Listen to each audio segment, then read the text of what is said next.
E aí galera, boa noite. Hoje especial pra caramba aqui, principalmente pra mim, que sou fãzaço do Engenheiros do Havaí, sou fãzaço do Augusto Lix. Então, hoje vai ser uma live mais especial aqui, né? Deixa eu enviar aqui, ó, o fã clube desde aquele dia já chegando, Patrícia, minha irmã aqui, ó, fãzaça de engenheiros, que me ensinou a gostar de engenheiros. Vamos ver o Lix entrando aqui. A gente já vai por ele na live. Entrou agora. Chamar o Lix aqui pra live. E a gente vai começar.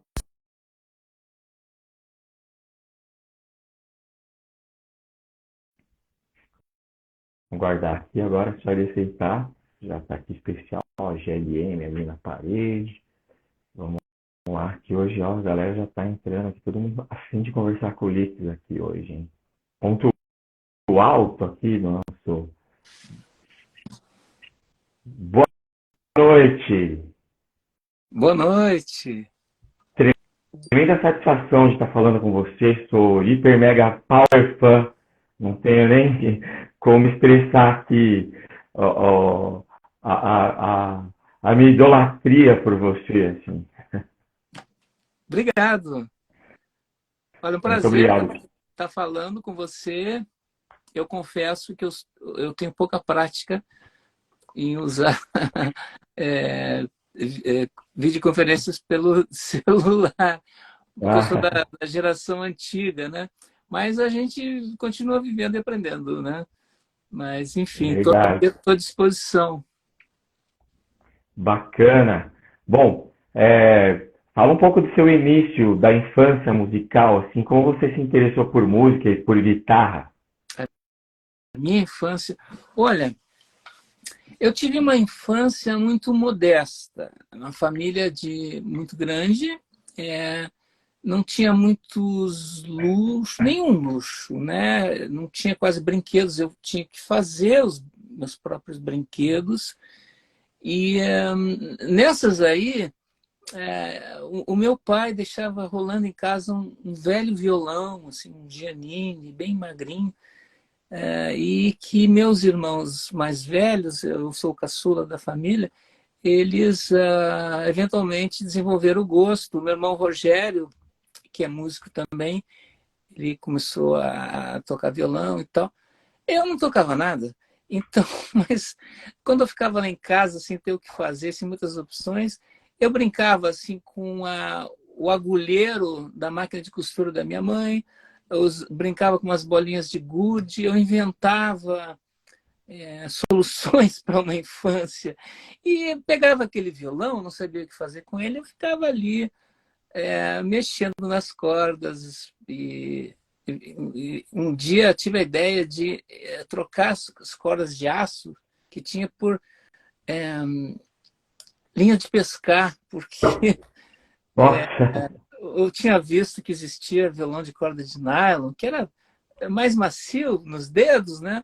E aí eu passava tardes enrolando uma linha de pescar com um arame, dando centenas de voltas, amarrado numa cadeira, para fazer os bordões do violão, né? Porque as primas, as cordas mais finas, não precisava, era só colocar a linha de pescar. Mas, enfim, eu tenho recordações muito boas da minha infância, apesar de ser uma vida muito modesta, né? A gente não tinha muitos recursos, a gente não tinha televisão, não tinha. Existia o rádio, né? O rádio eu não sei como, ele cumpria uma função, porque eu lembro que minhas irmãs ouviam radionovela, caramba. meus irmãos ouviam narração de futebol, e tinha as músicas que tocavam, né? Aos domingos tinha as paradas de sucesso das rádios de Porto Alegre. E então o rádio tinha ele meio que preenchia alguns vazios assim. E eu tive assim muito carinho dos meus irmãos e irmãs, especial uma irmã que me meio que me encaminhava assim pelo gosto musical, ela me cantarolava coisas. Quando eu tinha dor de dente de noite, não conseguia dormir, ela contava histórias para mim. Ela daí cantava algumas coisas que ela tinha aulas no conservatório lá Poxa. da cidade que a gente morava, Montenegro, Rio Grande do Sul. E eu acho que aquilo ali me impregnou um pouco, né? E eu tive uma aula do terceiro ano primário de música, que eu não aprendi nada de música, de técnica, mas a professora, ela conseguiu carimbar, cravar em mim a sensação de que música era uma coisa boa. Aquela aula era divertida, a gente fazia barulho, batucava e tal. Então, assim, eu tive, eu acho que o privilégio de ter a música como uma coisa boa na minha vida, e nunca uma coisa ruim, nunca um problema. E às vezes, infelizmente, pode acontecer que muitas pessoas não têm essa mesma experiência. Verdade. E você, minha banda é cover de Engenheiros do Havaí, não sei se eu já É cheguei a mesmo. te falar, é o Fuscão 69, e muita gente aqui falando que você influenciou muito eles, assim, ao fã-clube desse aquele dia, abraço para Arthur.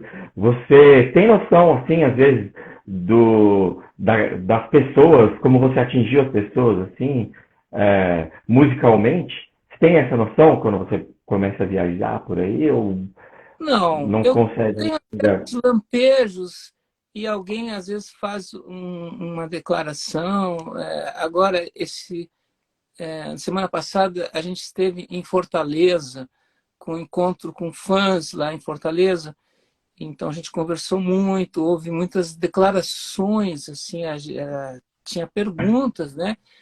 Mas tinha muitas declarações, depoimentos assim que pareciam desabafos. Eu fiquei muito sensibilizado até. E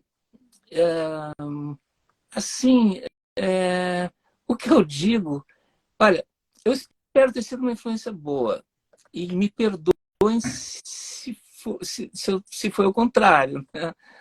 Mas eu penso sempre no bem, no bom senso.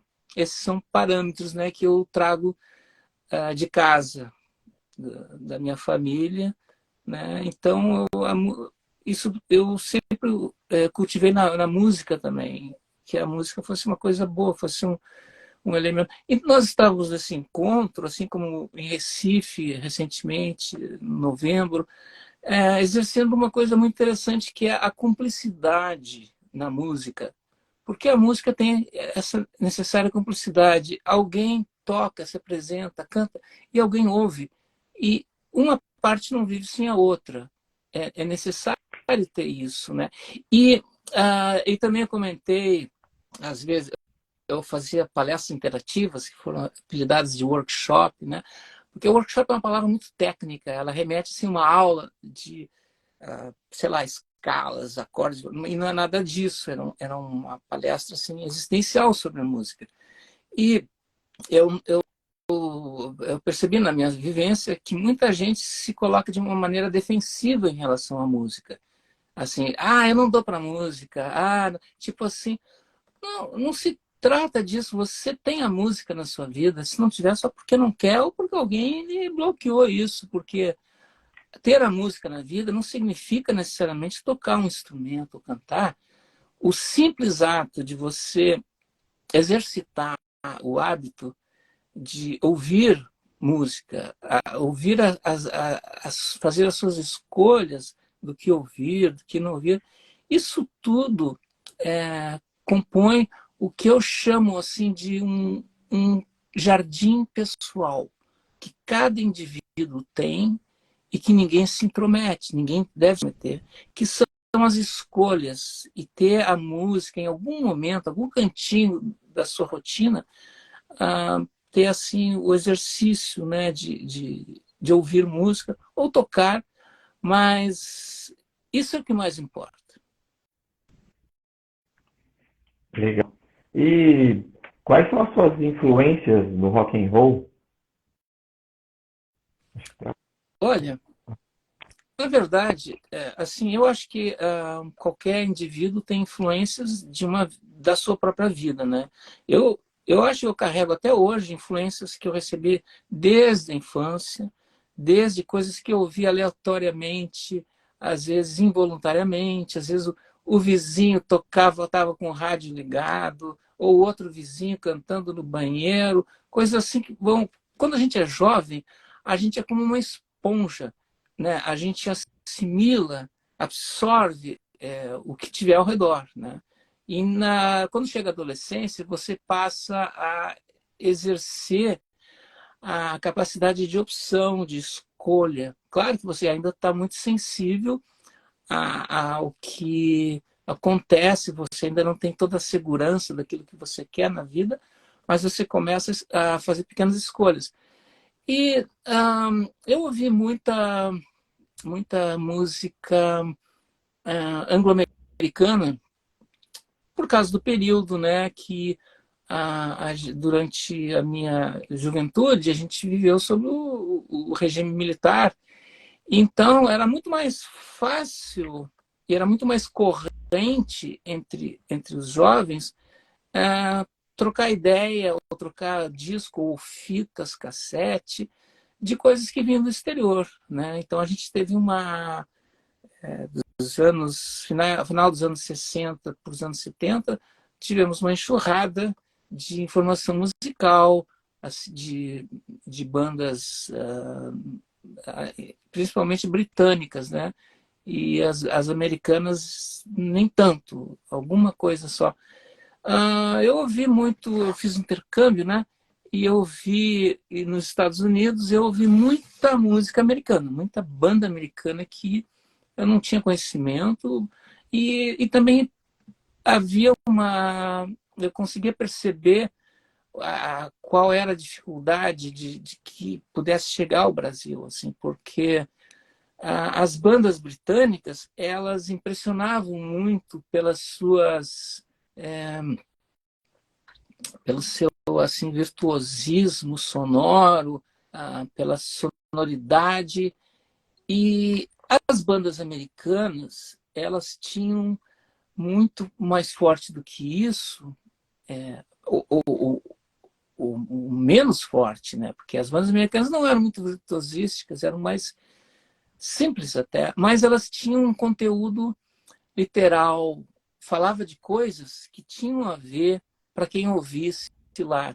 E aqui no Brasil a gente tinha que lidar com o fato de que a gente não entendia nada do que uma banda fosse americana ou britânica, então a gente imaginava. Eu costumo sempre dizer e reafirmo que a imaginação é uma ferramenta muito útil em vários aspectos de uma vida. E então, no ouvir música, eu exercitei muito, eu acho que como a maioria das pessoas, a imaginação. Eu ouvia assim, músicas, bandas tocando, aquilo me parecia tão assim importante, mas eu não entendia o que eles estavam cantando, né? Eu achava que eles estavam cantando alguma coisa muito significante e tal. Depois, adquirindo o idioma e tendo a fluência, algumas coisas começaram a se revelar. E nem tudo que se ouvia carregava alguma mensagem interessante, valiosa. Pelo contrário, teve muitas decepções, assim. Então, eu procurei me recolher a não querer saber o que eles estavam cantando. Importava que eles estivessem fazendo um som bacana, aquilo me sensibilizava, porque eu acho que música não é apenas cantar, não é o que se diz, mas é como se diz, com que sonoridade. São várias linguagens que estão associadas, né? Então eu tive bastante influência de The Byrds, que era uma banda sessentista, que tocava muitas músicas do Bob Dylan, que é uma grande influência, né? A primeira coisa que eu fiz quando cheguei nos Estados Unidos foi comprar uma loja de discos, quando existia loja de discos. Comprei o álbum duplo do Bob Dylan, uma coletânea, e depois, enfim, eu via coisas ali que me tocavam. As mensagens das bandas britânicas, que eram as que mais me impressionavam, elas pareciam ser um universo um pouco meio que paralelo. Assim. Eu não conseguia ver muita conexão com a realidade brasileira e com uma questão existencial, tirando algumas exceções. Eu ouvi muito Pink Floyd. O Dark Side of the Moon, cara, cada respiração, cada pisada na grama, né, daquele disco. Por isso que eu comento de que eu acho que Pink Floyd, especialmente no Dark Side of the Moon, é um trabalho cinematográfico, porque você está ouvindo uma música, mas ela é tão impregnada de sensações físicas, assim, que você sente quase como vendo. E claro que você usa a imaginação, você enxerga muito mais do que enxergaria vendo uma imagem. Né? Então, eu cito essas entre grandes influências. Blues, eu ouvi muitos blues norte-americanos e também de bandas britânicas que beberam nessa fonte, né? Desde o Cream, o trabalho do Eric Clapton depois com o Derek and the Dominos.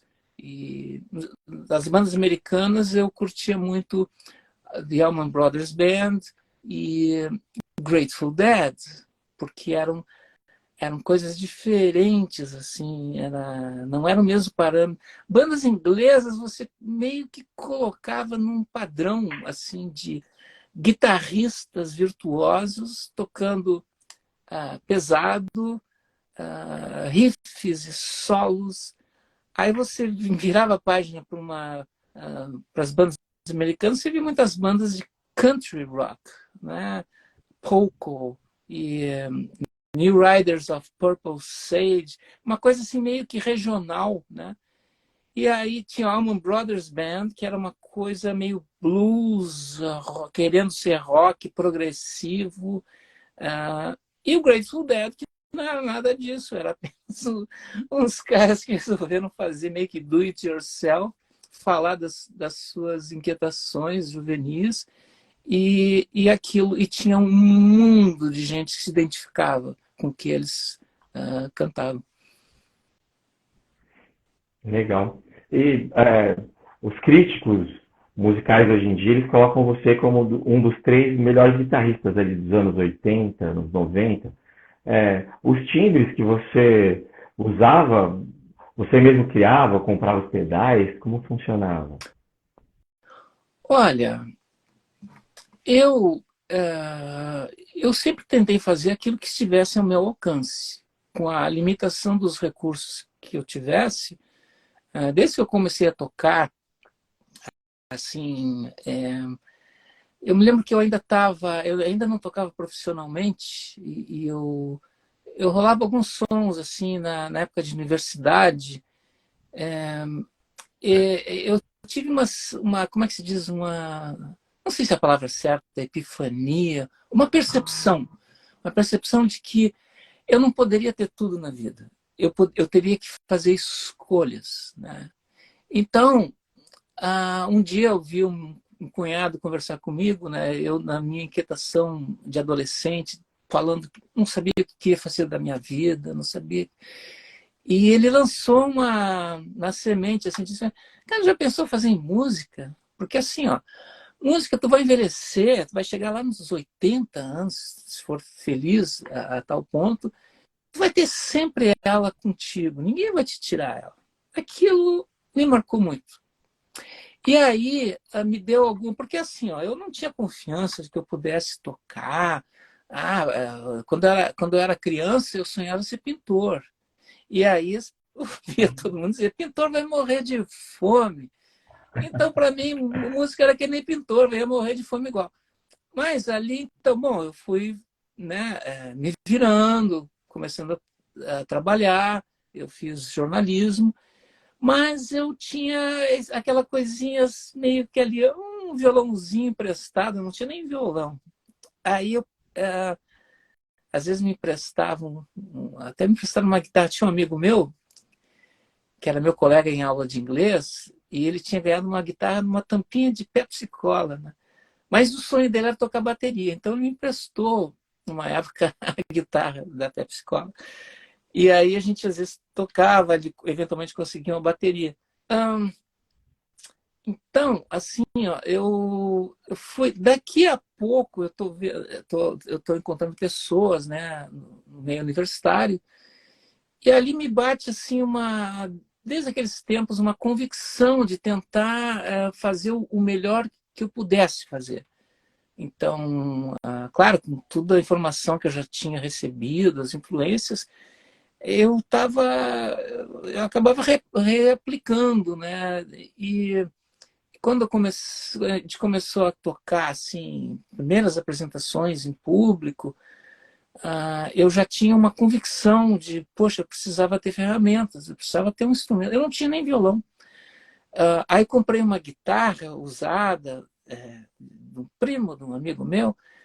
Aí eu não tinha nem amplificador, eu encostava ela no microfone do gravador da minha irmã, que dava aula de inglês, e o microfone amplificava no gravador, então saía um sonzinho. Bom, demorou para conseguir um amplificador, e foi sempre um aprendizado. Mas eu era muito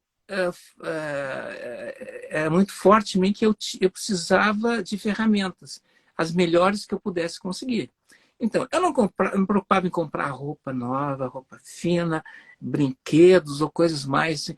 Mas, quando tocava no assunto de tocar música, eu, eu tinha uma condição. Eu quero ter uma guitarra com um som, né, legal. Eu nem sabia o que era um som legal na época. E aí isso foi ficando instintivo. Então, quando uma vez o meu irmão mora na Alemanha, ele veio a primeira vez para o Brasil, depois de muitos anos, aí eu disse, Rogério, pô, tu consegue trazer 2 pedaizinhos de guitarra? Aí ele trouxe para mim um análogo de lei e um chorus da Ibanez, que hoje são peças de museu, raridades, custam fortunas entre colecionadores. Tive que vender depois. Você tem ainda? Vendeu? Não, tive que vender até alguma coisa, mas na época eu não usava guitarra. Meu primeiro violão que eu comprei, que, que um amigo trouxe também do intercâmbio, era um violão Ovation. E aquele violão tinha um som maravilhoso e eu usei ele com os pedais, esses que eram pedais de guitarra, numa apresentação com o Ney Lisboa. A gente começou junto como dupla, né? Depois virou um trio com o nosso amigo Boina. E ali, a cada ano iam surgindo novas situações, até que finalmente surgiu a oportunidade de tocar guitarra. A gente fez um show no final da década de 70 chamado Deu Pra Ti anos 70. A gente não sabia fazer show, mas do it yourself, né? A gente foi fazendo, foi se reinventando, e depois, então eu sempre tive uma convicção de tentar. Eu lia também, eu folhava em banca de revista, pegava uma revista importada, folhava lá, via alguma coisa, aquelas propagandas atraentes, né, que muito iludiram nossos leitores, enfim, aquele canto de sereia. Mas, então, assim, o dinheiro, o meu trabalho, o dinheiro que eu conseguia economizar, eu guardava tudo para coisas, ferramentas musicais, era assim, alguns outro instrumento, alguns pedais de efeito, coisas assim, um gravador. Uma vez eu fui para a Argentina e trouxe debaixo da camisa um gravador cassete de 4 pistas, isso início dos anos 80. Então, aquilo era uma coisa muito instintiva. Eu não tinha plano nenhum. Eu não achava que eu fosse ser um profissional. Apenas aquilo ali era um lado da minha existência que, olha, era prioritário e eu queria tratar da melhor maneira possível. E eventualmente, começaram a surgir situações. Eu me dei conta que, em determinado momento, eu precisei abrir mão do meu trabalho de jornalista de rádio. Eu já fazia edição de esportes em rádio e TV, porque eu comecei a receber convites E um deles foi muito educativo, que foi uma suíte piquenique, que é uma mistura de música erudita com jazz, e uma coisa muito desafiadora. Eu tive muita dificuldade, inclusive, de executar. Mas aí chegou uma época que ia ter excursão para cidades do interior do Rio Grande do Sul, fim de semana. E jornalista trabalha fim de semana. Então, lá por 85, eu tive que tomar a decisão o que eu ia continuar seguindo. Então, eu parei com o jornalismo e passei a me dedicar só à música, né? Toquei no ano seguinte com o Cleiton e Cledir, numa excursão nacional, e no ano posterior, estava gravando com Lisboa o terceiro disco dele, aí surgiu o convite para entrar para os Engenheiros do Havaí, em 1977. E aí, nos Engenheiros, eu continuei sendo a mesma pessoa, priorizando muito a música. Então, assim, claro que com mais shows, contrato com gravadora, que eram situações muito privilegiadas, eu passei a ganhar algum dinheiro.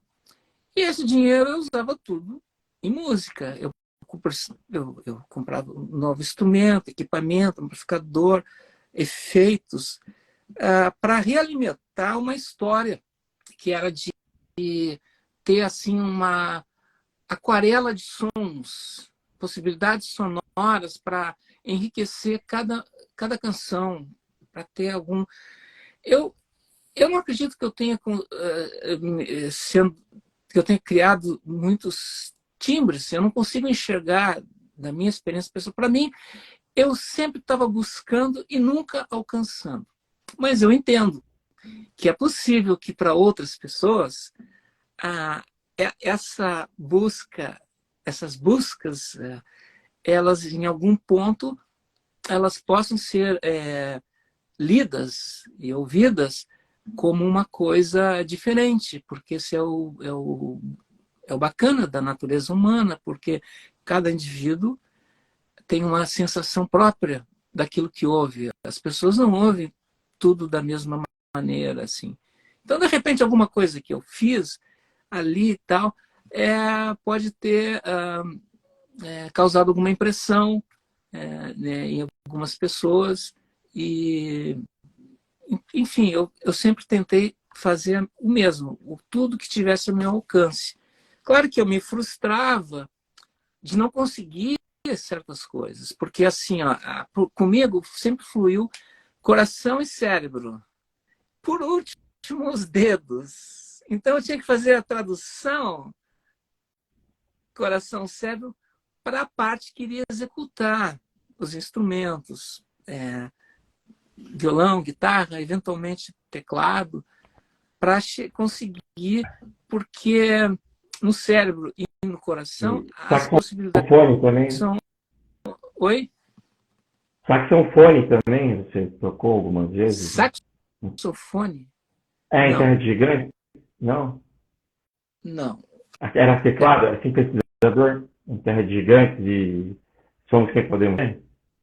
Ali eu usei um sintetizador Sintetizador. tocando na guitarra. Era um Nossa, sintetizador para ser tocado por guitarra. É um sintetizador Roland GR300 e tinha uma guitarra que eu gravei Terra de Gigantes e Infinita Highway, que era uma guitarra Roland G505, que tinha um cabo que ligava no sintetizador, então fazia aquele som que lembra um pouco assim um trompete. Então eu já usava isso nos trabalhos com Ney Lisboa, na excursão com o Cleiton Cledir, eu fazia um solo da versão deles de Bridge Over Troubled Water, fazia um solo com aquele sintetizador, e daí veio os Somos Quem Podemos Ser, eventualmente ao vivo, alguma coisa a mais. Enfim, eu procurava... Você vê assim, eu usei aquele sintetizador em uma música, Somos Quem Podemos Ser. Agora, aí pensa assim, o que custou aquele equipamento? Como saiu caro? Mas, assim, era busca de alguma coisa que, que, que pudesse acrescentar. Eu podia relaxar, pegar assim uns 2, 3 pedazinhos, e é o que tem, vamos fazer. Não, não, mas eu não pensava assim. Eu queria procurar alguma coisa a mais, assim. Isso era constante. Então eu estava sempre procurando algum tiro de canhão para matar mosca, como se diz. Então, assim, tinha esse sintetizador. Eu usei efeitos no palco que eram coisas que eram mais de estúdio, né? Por exemplo, Papa é Pop, eu usei um harmonizador. Hoje eu tenho isso num pedal, mas naquela época era coisa muito nova. Os anos 80 tiveram muitas energias paralelas e às vezes convergentes. Havia todo aquele ânimo punk, aquela coisa existencial, juvenil. Ao mesmo tempo, havia toda uma riqueza de desenvolvimento de sonoridades. Assim, era o final, os últimos capítulos da chamada tecnologia analógica, em que os fabricantes criavam sintetizadores, pedais, e pela eletrônica se produzia sons diferentes. Quando chegou ao final dos anos 80, início dos 90, começou isso se esgotou. E surgiu com força a tecnologia digital. E a tecnologia digital, ela não acrescentou quase nada em termos de novos sons. Tirando assim o scratch dos DJs, cara, quase nada. O que a tecnologia digital ela proporcionou foi tornar aqueles sons todos de sintetizadores, pedais, efeitos analógicos, que nos seus lançamentos eram equipamentos carésimos, ela começou a democratizar, ela começou a reproduzir sons e tornando isso mais acessível. Então, hoje você tem no celular sons que nos anos 80 só num estúdio muito caro era possível. Então, assim, a realidade está sempre em constante transformação, né? E a música que se faz, ela acompanha isso. Eu não sei explicar qual é a música que se faz hoje. A gente vai saber melhor daqui a alguns anos, vai olhar para trás, 2023, pós-pandemia, que tipo de música... A gente tem uma noção muito genérica, porque aí é um outro assunto, porque a maneira de ouvir música hoje é bem diferente do que era nos anos 80, 90 ainda. Porque hoje é difícil alguém fazer uma coisa apenas hoje em dia, especialmente os jovens. Hoje os jovens estão assim zapeando entre um aplicativo e outro, entre uma rede e outra, e no meio disso estão ouvindo alguma coisa. Nos anos 80 e primeira metade dos 90 não tinha nada disso. Para ouvir música, você ouvia uma fita cassete ainda, um CD, até algum vinil velho, e rádio FM. Era a fonte, eram as fontes de se ouvir música, alguns concertos, shows. Mas hoje nós temos, para mim é muito claro isso, porque eu sou de uma geração mais velha, porque eu vivi um antes dessa realidade de hoje. Então, assim, hoje nós vivemos, e os jovens já nascem no meio de uma quantidade de informação avassaladora. Só que para essas gerações jovens, esse é o estado de coisas natural. É muito fácil. Quando se é jovem, se aprende muito rápido as coisas.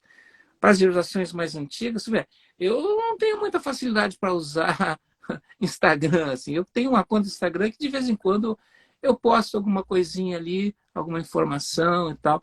mas eu não comporta na minha rotina o uso de muitos recursos que são... Tem até gente... até pensei assim, olha, talvez fosse melhor eu parar de usar, né? Porque tem gente que fica mandando mensagem direta que eu ainda não consegui condição, tempo para me debruçar e atender. E eu entendi um pouco. Outro dia eu mandei uma mensagem para uma compositora alemã, que eu fiz uma versão para uma música dela. E aí eu não consegui contato nem com editora, nem com nada. E eu vi assim, pô, ela tem uma conta no Instagram, né? Vamos tentar. Aí eu senti, tive a sensação das pessoas que me mandam mensagens direct. E, cara, é duro. Claro que essa compositora tem muitas dezenas de milhares mais seguidores, então é muito evidente que ela não vai responder a minha mensagem. Eu queria pedir autorização para gravar ou apresentar a versão. Mas, então, a realidade está sempre em transformação e vai continuar. Daqui a alguns anos, algumas coisas que se faz hoje não vai se fazer mais. E vai se fazer outras de maneiras diferentes. É como que um constante, uma espiral. Assim, a realidade eu enxergo como uma espiral que às vezes parece que ela vai voltar para o mesmo lugar, mas ela não volta, ela vai um pouquinho acima, né? Legal. E durante muito tempo você usou as guitarras Strindberg, né? Acho que você usa ainda. De quem foi a ideia e como você descobriu a guitarra que você e o Humberto, né, Essa usavam aqui? os modelos? Essa daí, a sua, isso é verdade ou não? Não sei, eu não fui apresentado a ele, mas pergunta se tem esse número aqui. Não, O não é verdade. Não é Chimbinha, você sabe porque quem é, o Calypso? eu não conheço o trabalho dele, por uma falha minha. Porque Ele é chega um fã, ponto na vida. inclusive. Oi? Ele é seu fã, inclusive, já falou várias vezes em Poxa, entrevistas. eu agradeço muito e me sinto muito irresponsável de não. Eu vou procurar conhecer o trabalho dele. E assim, porque com o passar dos anos, a vida vai nos ocupando de muitas maneiras que assim a parcela música ela fica meio que restringida, assim. Eu não tenho toda a disponibilidade que eu gostaria de ter, eu não tenho, mas então assim muita informação, até porque para mim eu sempre tenho as minhas prioridades. Para mim uma das prioridades para mim é tocar, é compor, é criar. Me informar sobre música só vai ser de uma maneira facilitada, porque eu já tenho muita informação. Chega um ponto que há assim, como que um esgotamento da capacidade de absorver mais informações e também você já tem uma familiaridade com uma quantidade de situações musicais que você já identifica assim alguma coisa que seja diferente ou não. Então há muita repetição. Claro que aleatoriamente às vezes eu paro para ouvir alguma coisa assim para ouvir novamente alguma coisa, mas a minha prioridade é tocar, é estar aqui, por exemplo, com o instrumento e fazer uma coisa assim, ó.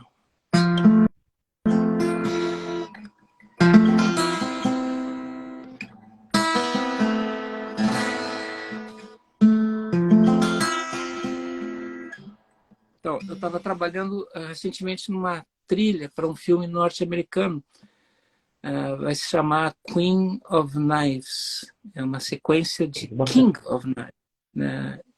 Então, e foi uma coisa que eu gosto muito de fazer e que ficou muito parada, porque também é uma coisa que não acontece toda hora, assim, de fazer trilha para cinema, teatro.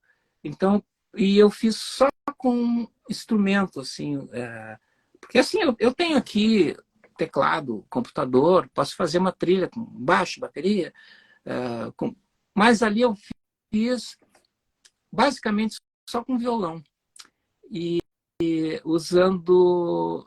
Porque no cinema, você não precisa de muita informação para ocupar o espaço, para ter significância. E, às vezes, aquele velho ditado, menos pode ser mais, né? Porque, assim, ó, trilhas de... Existe, assim, muita coisa padrão, muito LAPD, séries, os softwares que se usa para ter os determinados sons. Mas, assim, quando a opção para fazer com um instrumento, com violão, é uma coisa mais rara, mais personalizada, assim. Eu lembrei, assim, da trilha do Franco Atirador, Deer Hunter, que foi com violão do John Williams, né, que é um grande concertista. Então, é meio raro, porque geralmente há uma tendência assim, isso vai ficar insuficiente, vamos encher de coisa. Botar bateria, baixo e tal, teclado, umas cordas. E aí, né? Só que para cinema, não, às vezes isso aí não ajuda, às vezes deixa uma coisa muito igual, mais do mesmo. E às vezes pequenas coisinhas podem preencher uma cena, como isso aqui, por exemplo.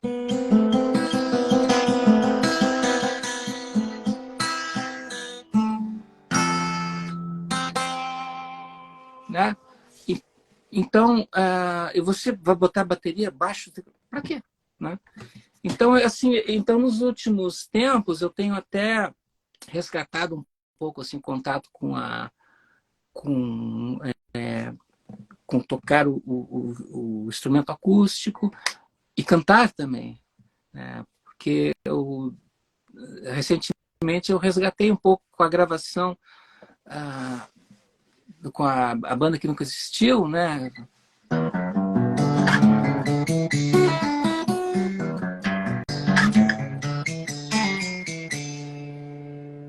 Era a garrafa que pedia o copo, o chinelo que pedia o pé, o travesseiro que pegou no sono, o almoço me serviu o café.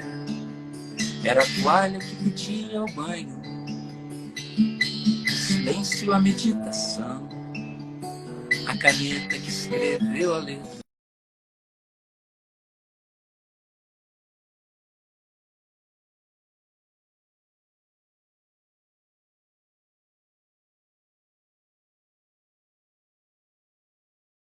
Então, com a pandemia, os projetos mais recentes que eu estava fazendo, que eram 2 duos, um com meu irmão instrumental, histórias contadas, e um transit com o Edu Prestes, meu amigo, canções, né, sobre sensações humanas. Bom, parou tudo e eu comecei a a desenvolver a ideia de que talvez eu devesse trilhar um caminho individual por uma questão de necessidade, né? Uma coisa que eu nunca cogitei, porque eu sempre preferi trabalhar em grupo, em banda, trio, dupla, né? Então, e essa experiência com a Becquenier também me estimulou a gente ter alguma parceria nova e também retomar, assim, então eu vejo uma possibilidade de eu fazer uma mescla de canções com alguns temas instrumentais, assim, no violão, nesse instrumento aqui. Legal. Depois que você saiu do Engenheiros, você recebeu convite de outras bandas para tocar ou não chegou até você? Não, eu nunca recebi convite de ninguém. Acho que, não sei, eu já pensei um pouco sobre isso. Eu acho que eu paguei um pouco o preço de uma coisa que acontecia com a banda, como a banda era vista por outras bandas. Assim, eu acho que havia uma certa antipatia recíproca de ambas as partes, assim. E então, às vezes eu encontrava ali num posto de gasolina, eu encontrava o Fernando Magalhães, do Barão Vermelho, o, a gente falava que ia combinar um futebol, que nunca acontecia, mas assim, cordialidade, como eu sempre tratei as pessoas de maneira cordial. Mas eu acho que havia uma coisa que eu acho que é uma colheita de sementes da própria banda, assim, de não ter uma, uma atitude muito afetiva, Amigável. amigável com outros grupos e tal. E aí eu acho que eu paguei um pouco o preço disso. Eu passei um tempo nos Estados Unidos, né, depois que eu saí da banda, e lá eu fiz alguns trabalhos assim, mais pela curtição. Assim. Eu toquei com um amigo meu, John Roche, que ele toca todas as terças à noite em Nova York. Ele é o chamado a enciclopédia do doutor do rock and roll. Já tocou com os Blues Brothers, ele substituiu o Bellucci, e ele tocou com Bo Diddley, uma série de artistas. Também duas amigas na Califórnia.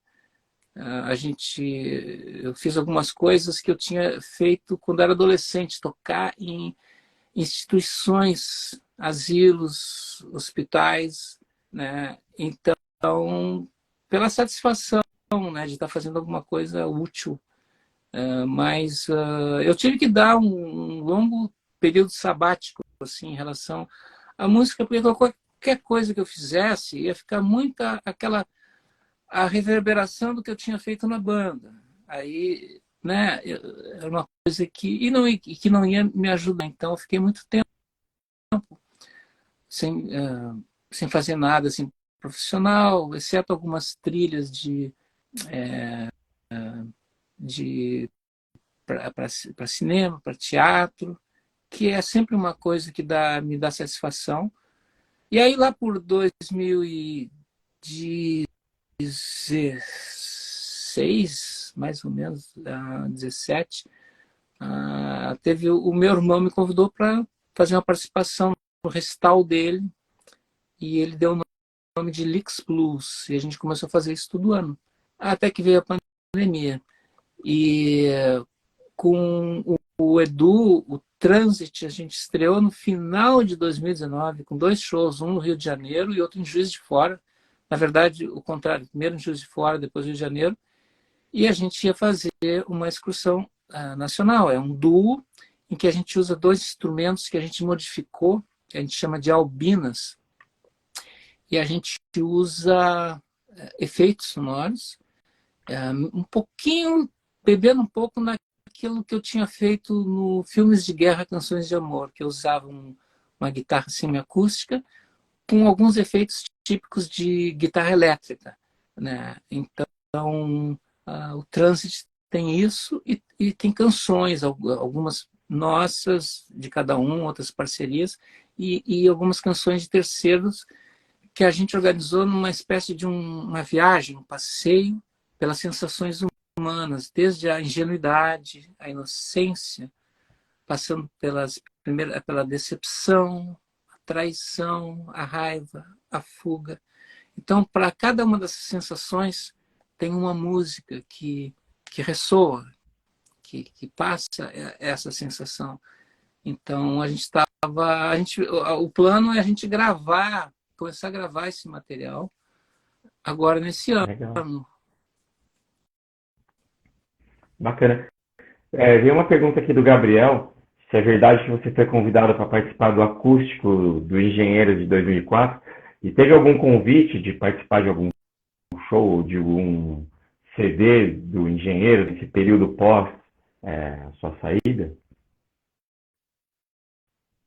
Não, nunca recebi convite nenhum de engenheiros. Eu não sei nada do que aconteceu depois da minha saída, não. A única coisa que eu lembro é que Você não acompanhou o eu Engenheiro? encontrei o Fernando Deluc lá na Grande Porto Alegre, num café. Ele ia fazer uma apresentação, uma atividade lá, e foi muito bacana, assim, muito simpático. Soube daí que ele fez ele foi muito querido, ele fez um vídeo na hora com a esposa dele, e ele falou uma coisa assim, até fico meio sem jeito, ele falou assim, ó, se referindo a mim, né, assim, ó, pilar dos engenheiros. Eu fiquei assim, agradecido, mas olha. Mas, enfim, eu não recebi convite nenhum. A única convite que eu recebi foi para fazer uma participação nos shows da Tsubasa Imamura, uma cantora japonesa que canta músicas brasileiras, né? Então, por causa da pandemia, ela não veio mais. A gente tem contato, né? A gente se fala seguido e a gente tem uma parceria que a gente foi brincando, né, com as músicas que ela estava tocando. E então eu espero que agora talvez ela possa vir de novo. Ela é muito querida e é fascinante, assim, alguém de uma realidade totalmente diferente da nossa, né, desenvolver assim um elo com a nossa música.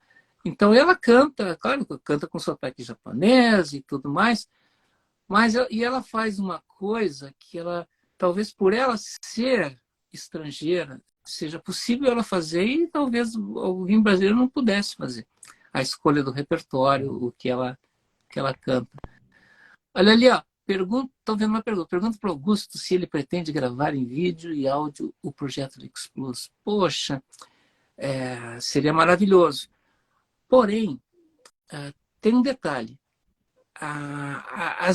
Algumas apresentações do Lix Blues, lá no Rio Grande do Sul, em Porto Alegre, em Montenegro, elas foram registradas. O Nando Estigarribia e o Plínio Veloso, que são fãs dos Engenheiros do Havaí, eles viajaram juntos e documentaram em vídeo. Eles fizeram uma caixa de 3 DVDs com as nossas apresentações. Na verdade, assim, a ideia do Lix Blues é uma coisa muito ao vivo.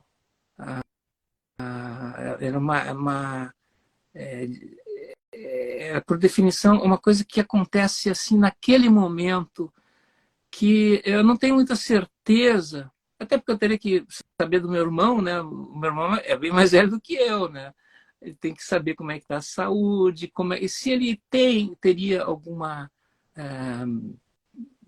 se isso desperta para ele, que já fez tanta coisa na música, tem tantos CDs na Europa, e se é uma coisa que ainda atrai ele de gravar, né? Mas eu acharia bom, porque tem coisas ali, claro, tem coisas no Lix Blues, como eu falei, que são coisas muito para ao vivo, são histórias, porque assim, ó, a gente toca basicamente instrumental, 2 violões. Ele toca o violão clássico e eu toco um violão de corda de aço. E a gente toca algumas coisas e a gente tem histórias que a gente conta sobre essas coisas que a gente toca, né? Então, isso faz parte, isso dá, digamos assim, a liga para não ficar uma apresentação chata, né? Porque imagina sentar os dois lá e começar a executar.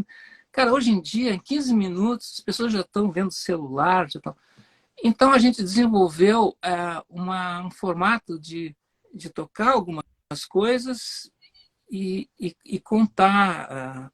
E dessa maneira, a gente possibilita tocar coisas que as pessoas não conhecem, em geral, né? Então, desde aquelas coisas assim como... Prometo que eu não vou mais usar a palavra coisa. Músicas de peças de teatro. Ninguém ouve. Ninguém ouviu. Só quem foi assistir. Então, assim, eu tenho músicas que eu gosto muito de tocar, como...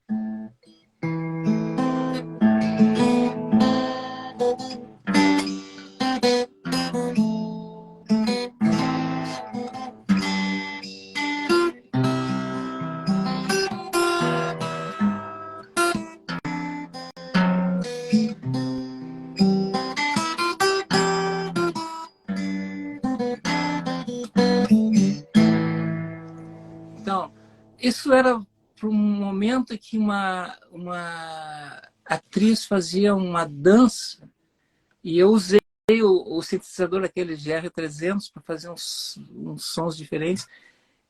Então, essas coisas ficam assim perdidas no anonimato. E às vezes são as coisas que dão mais a satisfação de tocar, né? Então,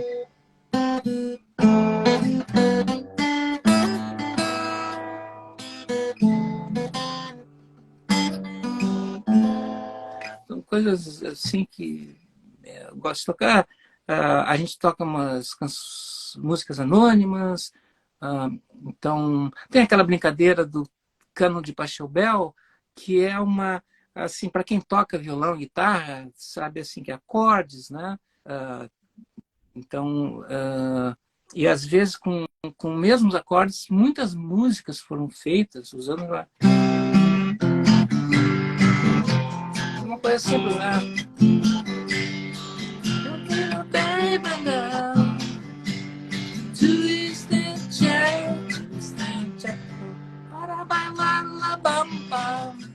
Enfim, isso no Lix Blues a gente chama de formas.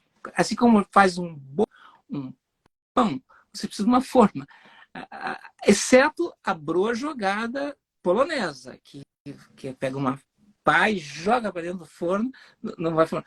Mas, enfim, existem formas, e uma forma muito usada e muito rica é essa do cano de Pachelbel, que é aquele...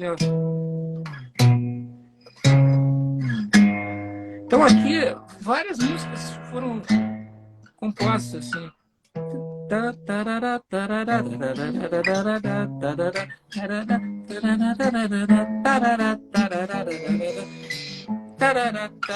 A melodia do cano para aí. Não tem mais nada assim que... Aí tem o solinho de In My Life dos Beatles, tocado pelo George Martin, né, no cravo.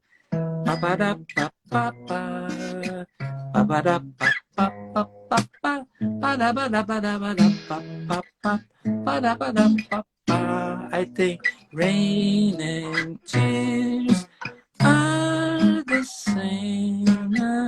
Demis Russos, né? You have to play. Eu tocava com Vangelis no grupo After This Child. Aí tem All Together Now, All Together Now, The Farm, aí The Village People, Together, Together. Assim, são várias músicas com a mesma forma. Aí tem você precisa de alguém que te dê segurança, senão você dança. Aí tem Deu pra ti, Baixo Astral, vou pra Porto Alegre, assim, e Terra de Gigantes. Ei, mãe, tem minha guitarra elétrica. Só que tem uma variação aqui, que é o que faz a beleza no meu de Terra de Gigantes. Enfim, então essas historinhas a gente conta dos anônimos, né? A gente tem que fazer uma pesquisa. E no trânsito tem algumas coisas que a gente...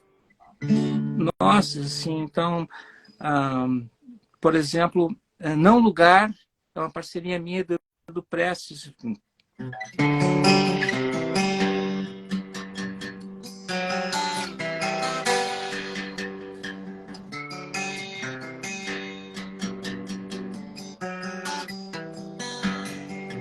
Pra você que ainda ouve canções, pra você que ainda fala a seus botões, pra você que sente não estar, quer sair, mas qual o seu lugar? Aqui vai um sinal, tudo bem, fora o que tá mal. Só que tem porém, sem o mal não há bem.